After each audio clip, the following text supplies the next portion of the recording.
dapat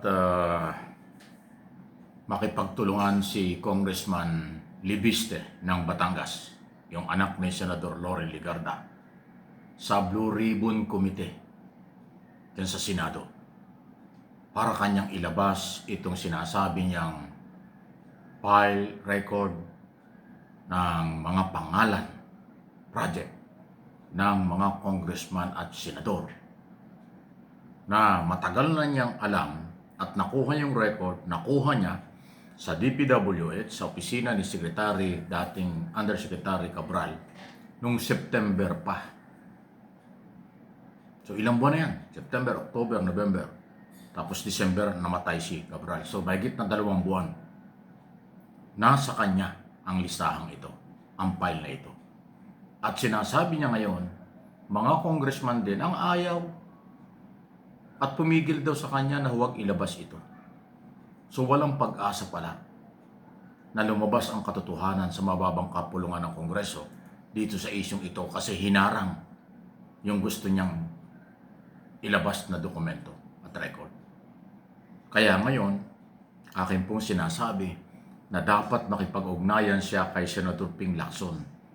At mukha pong si Senator Ping Lacson ay willing tanggapin, mag-resume ang kanyang komite sa pagpasok ng bagong taon para hanapin at ilabas sa publiko itong record na ito na ngayon ay hawak ni Congressman Libiste. Ang sinasabi po ng batang congressman ng lalawigan ng Batangas, hindi lang siya dapat ang maglabas nito. Dapat ang Public Works and Highway Secretary, Benz Dizon. Sa isang banda, totoo naman. Kasi yung hawak na record pala ni Congressman Libiste ay galing sa DPWH, sa opisina ni dating Yosek Cabral.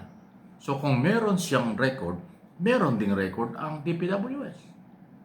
Di dapat iharap sa Blue Ribbon Committee, investigation, pangalanan, pagkumpirahin yung hawak na file, record ni Congressman Libiste at saka ni Secretary Benz Dizon. Hindi pwedeng walang alam si Secretary Dizon dito.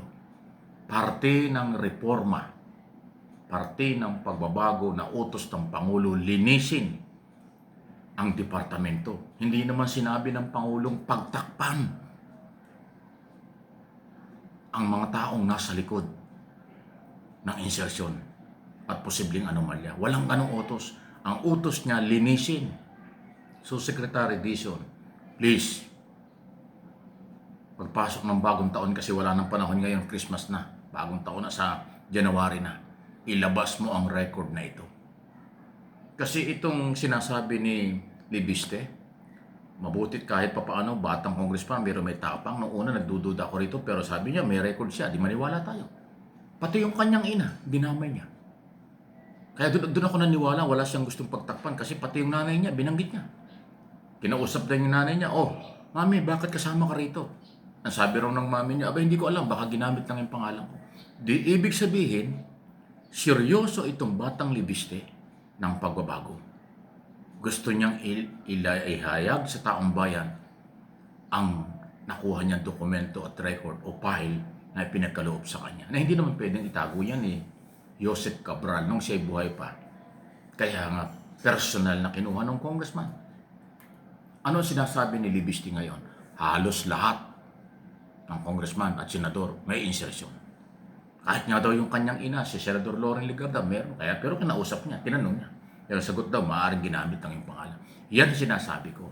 Talaga pong naggagamitan sa Kongreso at Senado para sa kanilang sariling mga insertion.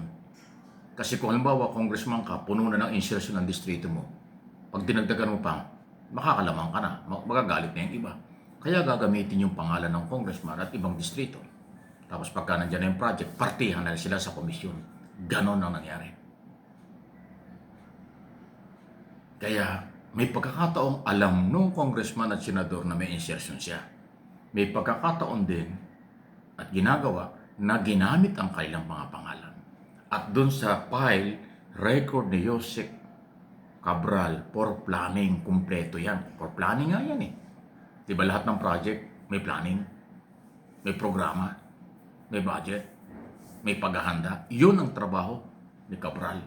Kaya alam niya kung sino ang proponent ng mga project. Kaya para po sa akin, hindi lang opinion ito, mayroong pinanghuhugutan, mayroong detalye, may pinanggalingan, may facts ng nangyayari. Yung record na yan, i-expose sa Blue Ribbon Committee. Dahil sabi ni Libiste, hindi naman siya pinigilan ng nanay niya. Sinabi niya, mami, meron ka ritong insertion. Bakit ka rito? Sabi niya, ay, ginamit na yung pangalan ko. Hindi naman daw sinabi ng mami niya, excuse me po, napigilan siya. Hindi siya kayang pigilan, hindi siya nagpapapigil. So, tamang-tama ito. Lacson Libiste sa Blue Ribbon Committee. Senador Lacson as chairman, Congressman Libiste as congressman ng Batangas, sa Blue Ribbon Committee, pwede silang magtulungan para i-expose ito. Kasi pag hindi ito na-expose, baka magduda ang lahat ng Pilipino. Mayroon kayong pinagtatakpan. Mayroon kayong kinikilingan. Mayroon kayong pinoproteksyonan. Naku, naloko na. Huwag umabot sa ganon ang konklusyon ng marami. Hindi ko sila pinangungunahan. Trabaho ko lang po na sabihin ang ganito. Huwag nating paabutin na ganon ang maging perception ng mamamayan na may-ari ng pera na biktima ng korupsyon. Dapat ilabas ito. Kung yung congressman at senador ginamit lang ang pangalan, malaman natin kung sino nang gamit. Kaya nagkaroon ng insertion siya. Pero kung ginamit ang pangalan nila, tapos malinaw na sila talaga yung proponent, ay hindi lang yan ginamit. Alam talaga niya. Doon natin malalaman eh. Kung halimbawa yung isang congressman, sabi niya, ay ginamit lang yung pangalan ko. Pero pag sa implementation ng project, siya talaga nakapront. Sila yung nasunod kung sino kontrakto, siya nasunod. Base doon sa sinasabi ng engineer. O hindi lang siya nagpagamit. Talagang alam niya. Ngayon kung totally, yung isang congressman o senador, hindi nakaalam, hindi naging proponent, walang ugnayan sa mga district engineer at saka kontraktor, ayun malamang ginamit lang. Pero kung aktibong sila yung nagdikta, nasunod kung sinong kontraktor at kung anong project, proponent yan, yan ang talagang merong kinalaman. Posibleng sila'y kasama sa partihan, 25 to 30%. Masalimuot po itong isyong ito. Hindi pa tapos, halos nagsisimula pa lang. Yung mga nangyaring investigasyon at pagpapail ng mga kaso, nagsisimula pa lang. Itong nakuhang record at pinagkaloob ng Public Works kay Congressman Libiste, ito ang matindi. Dahil ito mukhang totoo. File eh. Pag sinabing file, record ng Undersecretary for Planning, detalyado yan ang pangalan, sinong congressman, sinong senador, magkaano at saan yung project.